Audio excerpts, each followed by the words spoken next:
តើភ្នាក់ងារបង្កជំងឺគ្រុនឈាមជាអ្វី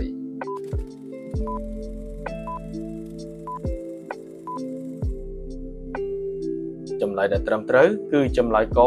មុខខ្លាញីព័ត៌មានមួយចំនួនអំពីជំងឺគ្រុនឈាមភ្នាក់ងារបង្កជំងឺវីរុសដាំងភ្នាក់ងារបង្កមេរោគមុខខ្លាញីដែលផ្ទុកមេរោគដាំងប្រភេទវីរុសមាន4ប្រភេទគឺដាំង1ដាំង2ដាំង3និងដាំង4ជារឿយៗវាកើតឡើងនារដូវភ្លៀងដែលជាអំណោយផលដល់ការកកើតមុខខ្លាតើភ្នាក់ងារបង្កជំងឺគ្រុនចាញ់ជាអ្វី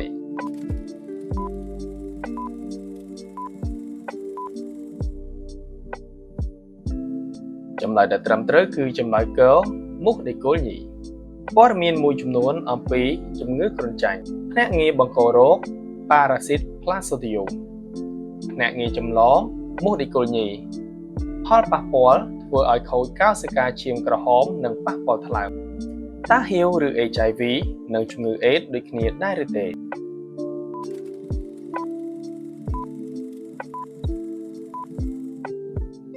ចម្លើយដែលត្រឹមត្រូវគឺចម្លើយខមិនដូចគ្នាទេមេរោគអេដ HIV និងជំងឺអេដមិនមែនជាជំងឺតែមួយទេ HIV គឺជាវីរុសដែលបំផ្លាញប្រព័ន្ធភាពស៊ាំការពាររាងកាយកោសិកា CD4 ចំណែកឯអេដគឺជាដំណាក់កាលចុងក្រោយបង្អស់ដែលកើតឡើងនៅពេលដែលមេរោគ HIV ធ្វើឲ្យប្រព័ន្ធភាពស៊ាំចុះខ្សោយខ្លាំង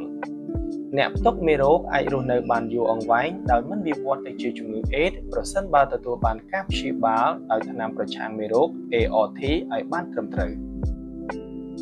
អរគុណសម្រាប់ការតាមដានទស្សនាជួយ Like និង Subscribe ដើម្បីបានវីដេអូថ្មីៗបន្ថែមទៀត